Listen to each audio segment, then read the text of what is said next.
ہند حضرت عیسیٰ علیہ السلام کے ساتھ جہاد کے سیف اور حضرت امام مہدی کے ساتھ جہاد کو کچھ لوگوں نے جھٹلانا شروع کر دیا ہے، کیا یہ صحیح ہے؟ حضرت عیسیٰ علیہ السلام کے ساتھ مل کے جہاد ہوگا، حضرت مہدی کی قیادت میں جہاد ہوگا، یہ تو بخاری مسلم کی صحیح احادیث سے ثابت ہے اور امت کا اجماعی عقیدہ ہے، اس کا انکار کرنا یہ گمراہی ہے۔ باقی دیکھو، نبی صلی اللہ علیہ وسلم نے جتنی بھی مستقبل کی پیش گوئیاں کی ہیں ان میں کچھ تو پوری ہو چکی ہیں۔ آپ صلی اللہ علیہ وسلم نے پیش گوئی کی تھی ایک آگ نکلے گی، مجھے پوری حدیث کے الفاظ یاد نہیں ہیں، بہت یعنی ظاہر ہے حدیث پڑھے ہوئے 20-25 سال ہو گئے، یہ والی حدیث ہے، اس کی بات کر رہا ہوں کہ اس سے اونٹوں کی گردنیں روشن ہو جائیں گی۔ تو علامہ نووی رحمہ اللہ نے لکھا ہے کہ یہ آگ لگ چکی ہے دنیا میں، بہت بڑی آگ لگی تھی عرب میں، تو یہ نبی صلی اللہ علیہ وسلم کی پیش گوئی پوری ہو چکی ہے آج سے کئی سو سال پہلے۔ تو ایسے ہی نبی صلی اللہ علیہ وسلم کی جتنی بھی پیش گوئیاں ہیں کچھ پوری ہو چکی ہیں، کچھ پوری ہوں گی، لیکن نبی نے جو بھی مستقبل میں ہمیں بتایا کہ ہوگا اس میں ہمارا ایمان ہے ہوگا، لیکن ہم نے جو فیصلے کرنے ہیں وہ ان پیش گوئیوں کی بیس پہ نہیں کرنے ہیں، ہم نے موجودہ حالات کو سامنے رکھ کے فیصلہ کرنا ہے کہ ہمیں کیا کرنا چاہیے اور کیا نہیں کرنا چاہیے۔ ابھی ایک صاحب آئے میرے پاس ملنے کے لیے کہ فلاں ملک میں امام مہدی آئیں گے تو میں ابھی وہیں جا رہا ہوں اور وہاں کچھ کرنے کا پروگرام ہے۔ میں نے اس کو روکا، میں نے کہا تمہارا دماغ خراب ہو گیا ہے، کہ نہیں امام مہدی وہاں نہیں آئیں گے۔ میں نے کہا آئیں گے نہیں آئیں گے یہ ایک الگ بحث ہے، جب آئیں گے وہ آنا ہوگا، آپ وہ کرو جو شریعت آپ کو ابھی حکم دے رہی ہے۔ اب امام مہدی دریافت ہوں گے، لوگ ان کو تلاش کریں گے بیت اللہ میں طواف کرتے ہوئے، تو اب یہ تھوڑی کہ میں عمرے پہ چلا جاؤں کہ امام مہدی آنے والے ہیں، مجھے کیا پتا کب آئیں گے۔ جب جو کام ہوگا وہ ہو کے رہے گا، ہم نے وہ کرنا ہے جس کی شریعت جس کا ہمیں حکم دے رہی ہے۔ دیکھو نبی صلی اللہ علیہ وسلم کی سیرت میں جہاد بھی نظر آئے گا آپ کو، دعوت بھی نظر آئے گی، برداشت بھی نظر آئے گا، انتقام لینا بھی نظر آئے گا، یہ سب چیزیں نبی صلی اللہ علیہ وسلم کی سیرت میں ہیں۔ انتقام بھی لیا آپ نے، برداشت بھی کیا آپ نے، جہاد بھی کیا آپ نے، جہاد کو ٹالا بھی ہے آپ نے، صلح حدیبیہ میں آپ نے جہاد کو ٹالا ہے۔ یہودیوں سے دشمنی بھی کی، ادھر توجہ کریں میری طرف، ادھر کیا دیکھ رہے ہیں، یہودیوں سے آپ نے دشمنی بھی کی اور یہودیوں سے معاہدے کر کے ایگریمنٹ بھی کیے جنگ بندی کے۔ تو اس سے پتہ چلتا ہے بھائی اسلام ہمیں حکم دیتا ہے گراؤنڈ ریئلٹی، زمینی حقیقت کو سامنے رکھ کے فیصلہ کرو، زمینی حقیقت کو سامنے رکھ کے فیصلہ کرو کیا کرنا چاہیے اور کیا نہیں کرنا چاہیے۔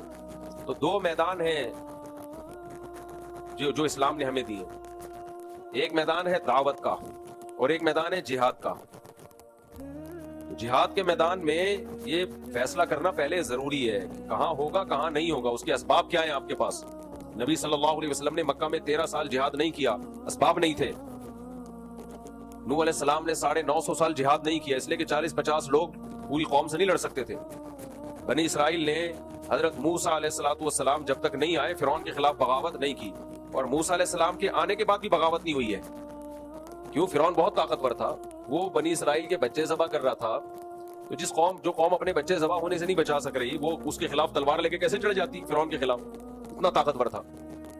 تو اللہ نے وہاں بھی اسباب اختیار کرنے کا حکم دیا۔ موسیٰ علیہ السلام سے فرمایا وَأَوْحَيْنَا إِلَىٰ مُوسَىٰ وَأَخِيهِ أَن تَبَوَّآ لِقَوْمِكُمَا بِمِصْرَ بُيُوتًا وَاجْعَلُوا بُيُوتَكُمْ قِبْلَةً، کہ اے موسیٰ آپ اپنی قوم سے کہتے ہیں کہ اپنے گھروں میں نماز پڑھو اور اللہ کی مدد کا انتظار کرو، بس یہ نہیں کہا کہ بس جا کے جو ہے نا فرعون پہ چڑھائی کر دو، صبر صبر صبر۔ اور پھر ایک دن حکم آیا کہ بنی اسرائیل کو لے کے آپ مصر سے نکل جائیں، وہاں بھی فرعون نے پیچھا کیا ہے، تو وہاں بھی حکم نہیں دیا فرعون پہ چڑھائی کر دو۔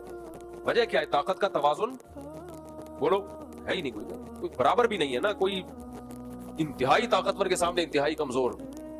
ہاں کہیں معجزہ ہو گیا تو ایک الگ بات ہے کہ کمزور کو اللہ نے بہت زیادہ طاقتور پہ غالب کر دیا، یا اللہ نے خود حکم دیا ہو کمزور کو کہ براہ راست کے لڑو، تو پھر تو لڑنے کے علاوہ کوئی آپشن نہیں ہے۔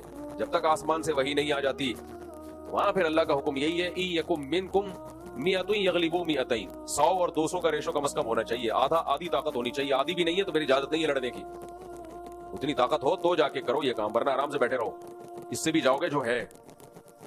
تو اس لیے اس وقت جہاں جہاد ہے وہاں تو ہے، ہم اس کے منکر نہیں ہیں، لیکن جہاں جہاد نہیں ہے وہاں لڑائی کا میدان گرم کرنے سے مسلمانوں کا نقصان زیادہ ہوگا، مسلمانوں کو فائدہ نہیں ہوگا، کیونکہ تمہارے پاس کچھ ہے نہیں لڑنے کو، تو اپنا دفاع کر لو، بہت بڑی بات ہے، ابھی تو اپنے ملک کو بچا لو بس۔ اور ہمارے یہاں کہتے ہیں ملک پہ ادھر جا کے چڑھائی کر دو، ادھر چڑھائی کرو گے کن میزائلوں سے؟